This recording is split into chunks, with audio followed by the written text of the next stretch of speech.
राधे राधे दोस्तों, जय श्री कृष्णा। आप सभी का अभिनंदन करती हूँ अपने YouTube चैनल पर। दोस्तों, विजया एकादशी का व्रत एकादशियों की तरह बहुत ही कल्याणकारी माना गया है। मान्यता है कि जो व्यक्ति विजया एकादशी का व्रत करता है उसे इस लोक में विजय प्राप्त होती है और उनका परलोक भी अक्षय बना रहता है। तो आइए सुनते हैं एकादशी की संपूर्ण व्रत कथा। युधिष्ठिर ने पूछा, वासुदेव, फागुन के कृष्ण पक्ष में किस नाम की एकादशी होती है? कृपा करके बताइए। भगवान श्री कृष्ण जी बोले, युधिष्ठिर, एक बार नारद जी ने कमल के आसन पर विराजमान होने वाले ब्रह्मा जी से प्रश्न किया, सुरश्रेष्ठ, फागुन के कृष्ण पक्ष में जो विजया नाम की एकादशी होती है, कृपया उसके पुण्य का वर्णन कीजिए। ब्रह्मा जी ने कहा, नारद, सुनो, मैं एक उत्तम कथा सुनाता हूँ जो पापों का अपहरण करने वाली है। यह व्रत बहुत ही प्राचीन, पवित्र और पापनाशक है। यह विजया नाम की एकादशी राजाओं को विजय प्रदान करती है, इसमें तनिक भी संदेह नहीं है। पूर्व काल की बात है, भगवान श्री रामचंद्र जी 14 वर्षों के लिए वन में गए और वहां पंचवटी में सीता तथा लक्ष्मण के साथ रहने लगे। वहां रहते समय रावण ने चपलतावश विजयात्मा श्री राम को तपस्विनी पत्नी सीता को हर लिया। उस दुख से श्री राम व्याकुल हो उठे। उस समय सीता की खोज करते हुए वे वन में घूमने लगे। कुछ दूर जाने पर उन्हें जटायु मिले, जिनकी आयु समाप्त हो चुकी थी। इसके बाद उन्होंने वन के भीतर कम्बंध नामक राक्षस का वध किया। फिर सुग्रीव के साथ उनकी मित्रता हुई। तत्पश्चात श्री राम के लिए वानरों की सेना एकत्रित हुई। हनुमान जी ने लंका उद्यान में जाकर सीता जी का दर्शन किया और उन्हें श्री राम को चिन्ह स्वरूप मुद्रिका प्रदान की। यह उन्होंने महान पुरुषार्थ का काम किया था। वहां से लौटकर वे श्री रामचंद्र जी से मिले और वहां का सारा समाचार उनसे निवेदन किया। हनुमान जी की बात सुनकर श्री गम ने सुग्रीव को अनुमति ले लंका को प्रस्थान करने का विचार किया और समुद्र के किनारे पहुंचकर उन्होंने लक्ष्मण से कहा, सुमित्रानंदन, किस पुण्य से इस समुद्र को पार किया जा सकता है? यह अत्यंत अगाध और भयंकर जल तंतुओं से भरा हुआ है। मुझे ऐसा कोई उपाय नहीं दिखाई देता जिससे इसको सुगमता से पार किया जा सके।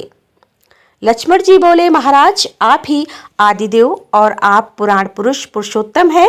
आपसे क्या छिपा है? यहाँ द्वीप के भीतर बगदाभल्य नामक मुनि रहते हैं। यहाँ से आधे योजन की दूरी पर उनका आश्रम है। रघुनंदन, उन प्राचीन मुनीश्वर के पास जाकर उनसे उसका उपाय पूछिए। लक्ष्मण को यह अत्यंत सुंदर बात सुनकर श्री रामचंद्र जी महामुनि बगदालभ्य से मिलने के लिए गए। वहां पहुंचकर उन्होंने मस्तक झुकाकर मुनि को प्रणाम किया। मुनि उनको देखते ही पहचान गए कि ये पुराण पुरुषोत्तम श्री राम हैं, जो किसी कारणवश मानव शरीर में अवतरण हुए हैं। उनके आने से महर्षियों को बड़ी प्रसन्नता हुई।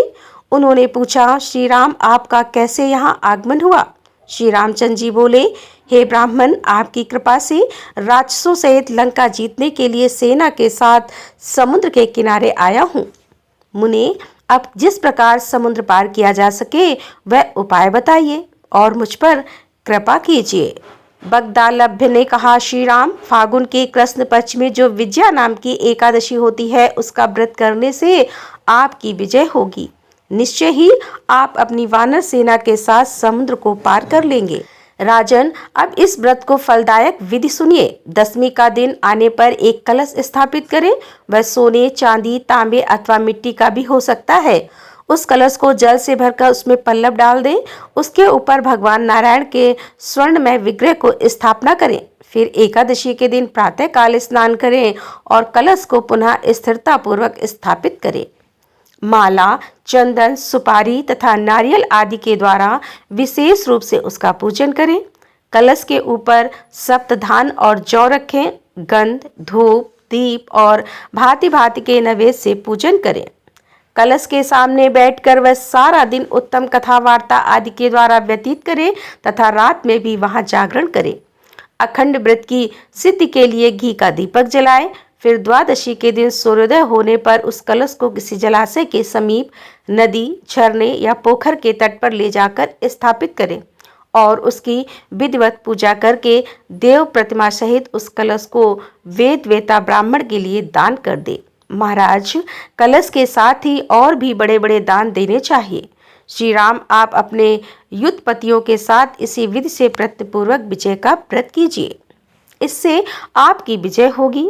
ब्रह्मा जी कहते हैं कि हे नारद, यह सुनकर श्री रामचंद्र जी ने मुनि के कथा अनुसार उस समय विजया एकादशी का व्रत किया।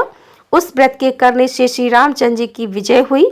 उन्होंने संग्राम में रावण को मारा, लंका पर विजय पाई और सीता को प्राप्त किया। बेटा, जो मनुष्य इस विधि से व्रत करते हैं उन्हें इस लोक में विजय प्राप्त होती है और उनका परलोक भी अक्षय बना रहता है। तो बोलो श्री रामचंद्र की जय। तो दोस्तों, ये थी आज की कथा पसंद आई हो तो वीडियो को लाइक करें, दोस्तों के साथ शेयर करें और हमारे चैनल पर यदि आप पहली बार आ रहे हैं और अभी तक आपने हमारे चैनल को सब्सक्राइब नहीं किया है तो कृपया हमारे चैनल को सब्सक्राइब कर ले। मिलते हैं अगले वीडियो के साथ, तब तक के लिए राधे राधे। जय श्री कृष्णा। हर हर महादेव। जय भोलेनाथ की।